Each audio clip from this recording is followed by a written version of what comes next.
What's going on, everybody? Jackson Fuller here alongside with Tanner Barth for another edition of our weekly high school football preview. This time we're talking round two, the second round in the NCHS AA playoffs. We still have our two teams from the Mid-Eastern Conference, both advanced. They did it a little bit differently, Tanner, last week. Hoggard had a weird round one bye due to a COVID situation at Leesville Road. And West Brunswick was able to, hold off a rally from Chapel Hill over at home. Tanner, let's start off this week's conversation with this question for you. If I would have told you we're going to have two teams still alive in the playoffs by round two in this shortened one before the season started, would you have been surprised? Was that an expectation, an underachievement? What do you think about where we stand right now in terms of the amount of local teams still playing in the playoffs?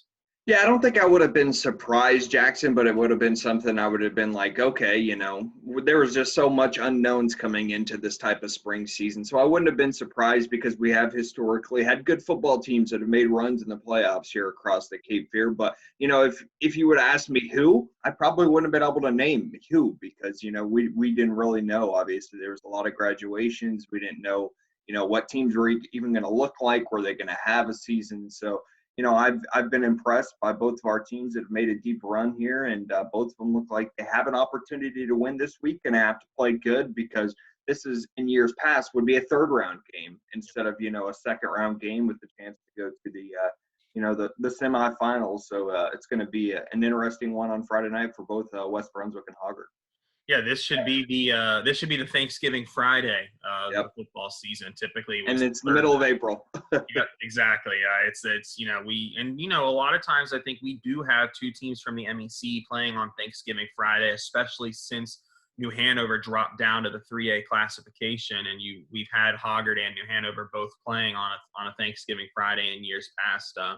Of course, New Hanover's season ended prematurely due to COVID, and West Brunswick kind of slotted in this year as the top 3A team in our area. I wish we would have gotten to watch the Trojans and Wildcats this year, but we'll have to wait for the fall for that one. So let's get started on talking about this week's games. I think pretty much the people watching this have been watching all year, hopefully, and they know how it works. We set the lines to start. We pretend we're the Las Vegas bookies who care about MEC football. And let's start things off in the 4AA bracket, Hoggard at Rolesville, a pair of undefeated 7-0 teams. We mentioned the Vikings didn't have to play Leesville Road last week, won via forfeit due to a COVID situation. Rolesville, they won 41-0 over Holly Springs. The Rams, I think the Raleigh newspaper ranks them the number one team in the Raleigh area. They beat Wake Forest by a lot earlier this year, and the Cougars are normally one of the top teams in the 4AA classification. Great passing attack. Their quarterback has 1,600 yards and 19 touchdowns. A pair of Rogers brothers are their wide receivers, and Noah Rogers is a sophomore who's already getting looked at by North Carolina and some other big schools. Tanner, I think Hoggard's got every opportunity to win this game if the offense and defense both play well. But I definitely think Rolesville is the favorite. I'm going to say with Rolesville at home, they've played a tougher schedule to this point, have a little bit more experience against some playoff quality teams. I'm going to go Rolesville minus 5.5 as my spread. What do you think, Tanner? Yeah, I think I guess I'll get to my spread first. I'll go Rolesville 4.5. I think they have the upper hand being at home. And here's some interesting points. I went out to the Hoggard football practice yesterday and did a story for WWAY on them and talking a little bit about it. And they're really thinking about handling the bus ride because in years past, Coach Underwood would schedule a trip out a couple of hours somewhere so they would be prepared for that. This year, the longest bus ride has been to South Brunswick. Mm-hmm. So they're going to go from, a 40-minute bus ride to a 2-hour and 45-minute bus ride. And then, Coach Underwood just mentioned after that they're going to have to play complete game effort, offense, defense, special teams. And they're going to need to stay on track with their offense and, stay in front of the yard marker if they want to go up there and get a chance to win. But, both are very good teams. I'll lean Rolesville for this one in way of the spread, but don't be surprised. I think this Hoggard team is out to prove some people wrong this season.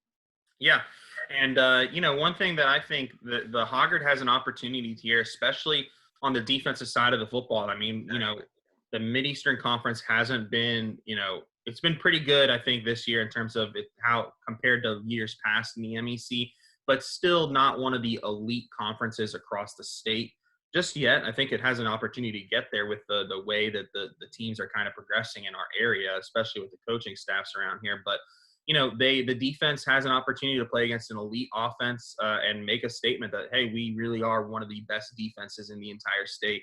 Jackson King, Desmond Fullard. I mean, they made big plays all year. If they can make some more big plays on the road Friday night, I think Hoggard will have every opportunity to come away with a win here and move on to the East Regional Final. It's going to be interesting to me. What is Hoggard's, attack on the offensive side of the football with Rollsville? I think that Hoggard's been a, run first team this year, and they've mixed in dual quarterbacks, although Gabe Johnson pretty much played most of the snaps at the end of the season, as Sam Jones, I think, was nursing a slight injury. But I think Rollsville's been a little susceptible to teams that have good balance. When they played Wake Forest earlier in the season, and for those that don't know, Wake Forest is a very good running team. They were able to shut them down and keep them one-dimensional. So I think Hoggard's going to have to they're going to have to be successful both throwing and running the football if the offense wants to score enough points to keep up with the Rams this week. Yeah, I think, and that's what, kind of Craig Underwood mentioned, is they need to, stay on time. They can't get behind the sticks early in counts, and, like a team like they did against Wake Forest, they can't force them to be only a passing team, because we know when Hoggard's most successful, they're running inside the tackles. They've got offensive guards pulling on the outside. And so it should be interesting. And I just want to see Hoggard play, because, by the time they take the field Friday night, it's going to be 18 days since they last had a game, which we don't know how that's going to affect them as well. Coach Underwood says, we're fresh, we're ready to rock and roll, but at the same time, that's a long time to not go out there and, put on your pads and hit somebody else. Absolutely. And it definitely wasn't I think Coach Underwood, I talked to him a little bit, and, we both talked to him after the South Brunswick game. He thought it would be a huge advantage going into the week one to have such a long break of playing on Monday. He didn't really reveal whether it was an advantage or a disadvantage when I talked to him over the phone earlier this week about an extra week. But, it's definitely going to be a concern of it's been a while. But, hey, Hoggard's going to be the fresher team. There's no doubt about it. We can all kind of guarantee that one. All right, let's move over to the 3AA. Clayton at West Brunswick. The Clayton Comets are 7-1. They entered as the 7th seed in the playoffs this year, but they pulled off an upset over the number 2 seed Southeast Guilford in the first round. And they won that game 31-17. Their only loss this season was to Cleveland, who is also in the Greater News Conference, 34-27. Cleveland is one of the best teams across the state with running back Omari and Hampton this year, and they're the 1 seed still alive in the 3AA playoffs. So West Brunswick, 6-1, 7-1, I believe, this year. 7-1 after beating Chapel Hill last week, 42-35. It's hard to tell much about Clayton through their max preps, which is kind of how a lot of us reporters get our information. There's no stats over there. It's obvious they have a good defense. They're only giving up 10.4 points per game. And one thing that you can tell through their max preps is they are absolutely huge on the offensive line. I mean, they've got multiple guys, 6'3", 6'4", 280, 270, 260. There's no hiding that on, the roster. I think that's going to be a huge test for West Brunswick, because last time they went up against a really big offensive and defensive line was Hoggard, and the Vikings ran away with that game. This one's tough to call for me. I think West Brunswick's got a chance. Being at home helps. I think if this game was at Clayton, the line would be easier. Clayton minus 4.5, 5.5. I think it's in Shallotte. Clayton's gonna have to deal with the long bus ride. I'm gonna kind of bail out here and say pick 'em. I think it would be fair to just say, who do you think's gonna win this game? I'll say pick 'em even on the line this week between West Brunswick and Clayton. What do you think, Tanner? Yeah, I think it's interesting because you mentioned the big offensive line, but I think something that West has, had in their advantage, at least here really lately since they've got things clicking, is their speed in their playmakers. Guys like Johnny Magby, as well as, Monzel Campbell on the outside, J.J. Cobb. And I'm sure Coach Hickman will have something going to where they can get their athletes, into space and give them an opportunity to make plays. But it is going to be important to see, who controls the line of scrimmage early, and, if West can come out and get some momentum, because we've seen games where this West Brunswick team, looks dominant. And then we've seen some games where they came out and been really slow, and I think they're going to need another really good performance in this one. And I'm going to give them the upper hand. You said pick them, just because they're at home. I'm going to go 3.5 West Brunswick. But, we don't know much about Clayton. We know they're big up front, and we know they're a really good football team. In years past that they would probably not be a 7 seed. They would have probably been something in the top higher. They just, lost to one of the top teams in the state, so they got put on that next tier of seeding wise. But it should be a good football game. I'd like to see West come out and find a way to, run the football early on and establish something. I'm sure both of us will be there on Friday night, so it's going to be some trends we watch and see how Clayton comes off the bus and how they look. If we see some big dogs up front, kind of give us an idea if they may want to be physical inside the trenches. Yeah, and one thing that West Brunswick, has this year that they haven't had in years past, we've talked about it a lot, is Monzel Campbell. But I think, it's more than just him on every play. It's that ability of him that it could be 2nd and 11 from your own 28, and he's running for a 72-yard touchdown. They've got that big play ability this year that even when the offense isn't firing on all cylinders, all it takes is one play for him to get the Trojans, deep into the opposition territory or even a touchdown. They've got that little jet sweep with J.J. Cobb rolling. It feels like once a game when Coach Hickman dials it up, it works. I think the Trojans are just that it's going to be, and let's get into this. We'll move on to our one big question for the week, because this is kind of where I'm going with the conversation next. For anybody that hasn't watched before, Tanner and I, after we set the lines, we'll have one big question and one bold prediction for the week of high school football. My big question this week is, can the West Brunswick defense respond? They got a win last week against Chapel Hill, but Coach Hickman said, they gave up 28 points in the second half, and it was the first time they faced like a spread offense this season, other than, Topsail runs some spread concepts, but Chapel Hill was a spread offense that liked to throw the ball. I think Clayton is a spread offense that more likes to run the ball. We just don't see a lot of that spread offense here in southeastern North Carolina for whatever reason. And Chapel Hill had a lot of success moving the ball in West Brunswick. I think, it took some sacks and an interception by Johnny Magby to really get some stops for the West Brunswick defense. Can the Trojans, can Carter Wyatt, Hassan Hussein, Johnny Magby, can those guys respond and hold? They're going to have to hold Clayton, I think, to, 20, 21 points if West Brunswick wants to come away with a win this week. So that's my one big question for the week. Tanner, what's your question? So I'm going to flip it on you. You're going West Brunswick. I'm going Hoggard. And you're saying, can West Brunswick flip the script and kind of get back to their defensive ways? And I'm going to go, can Hoggard just keep the train rolling? Because Jackson, this team has been on a roll ever since the struggle grinded out win over New Hanover in week 1, 19-13. But since then, the Vikings have not allowed more than 14 points in a game, and that was just once to North Brunswick. And they have not scored less than 27 points in any of those games. And a margin of victory setting in the mid-30s. So, that's going to be the big question for me is, now they're seeing somebody else. They've had a long layoff. Can this train keep rolling? Because, if it does, they're putting together a historic run for our area and, just a matter of dominance of everybody they've really faced so far here this season. And it's a shame, I think, that Hoggard, out of all the teams in our area this year, Hoggard's the one that, they won the Mid-Eastern Conference. They're the class of the league.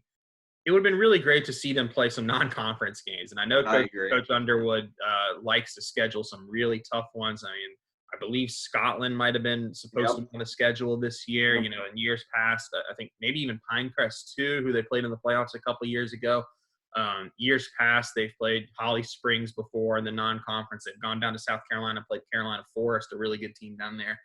And, I think if maybe they play these non-conference games and go 3-1, 4-0 maybe. I mean, you're talking about the narrative around Hoggard is different in the playoffs. If it's a 10-0 or 9-1 team that won the MEC compared to it's just tough to tell. 7-0 where you've only won against the teams around you. And of course, Rollsville is the same way. They only won against the teams around them. And to be fair, their conference is very top heavy with Wake Forest. But after that, Heritage and some of the other teams in there aren't necessarily historical football powerhouses. So it's going to be interesting. I think, and Hoggard has some experience to lean on from last year when they traveled to Wake Forest. And had no expectations in the world to win that game, and they were within a touchdown or 2 touchdowns late in the fourth quarter and had an opportunity to pull off the upset. So I agree. I think it's going to be interesting. Can Hoggard keep it rolling? And speaking of the Vikings, they're the focus of my bold prediction. I'd like to say I got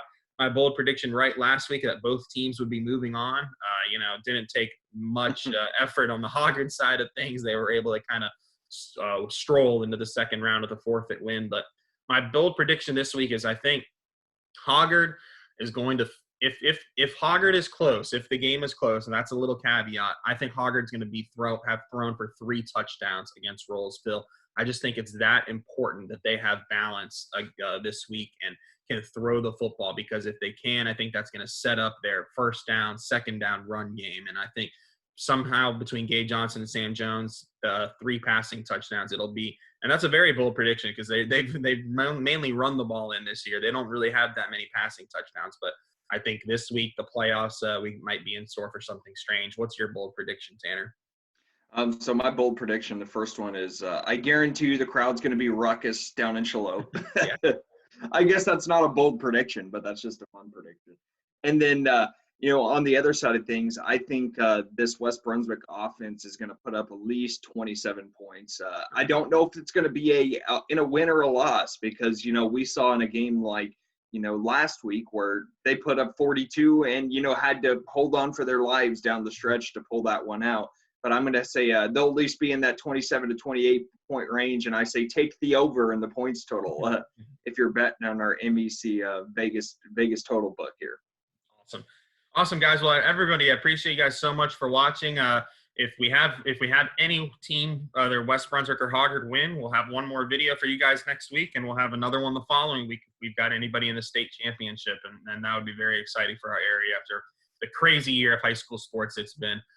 Follow along for me at StarNewsVarsity on Twitter and Facebook. As Tanner said, I'll be down in Shallotte on Friday night with the West Brunswick Trojans and covering that one, and we'll also have coverage from the Hoggard game whenever that gets wrapped up in Raleigh. Tanner, go ahead and plug where people can find you this Friday night. Yeah, man, and I think most media will be down in Shallotte Friday night. Should be a great atmosphere. We'll have that coverage for you on WWAY News at 11, and also a little tidbit of our 5th quarter. And you can find us, on Facebook at WWAY News, on Twitter at Tanner Barth, at WWAY Sports, and as always, we bring you the best high school football video and analysis the area has to offer. So I look forward to pounding out a few more weeks of the high school football season. Yeah, hopefully this isn't our last video this year, Tanner. Maybe maybe even if it is, maybe we'll do a recap video at some point after the year. It's been a fun high school football season, even if it's been a short one. So thank you guys so much for watching. Hope everyone has a great rest of the week. If you're going to one of these football games, enjoy, and we'll see y'all next time. Have a good one.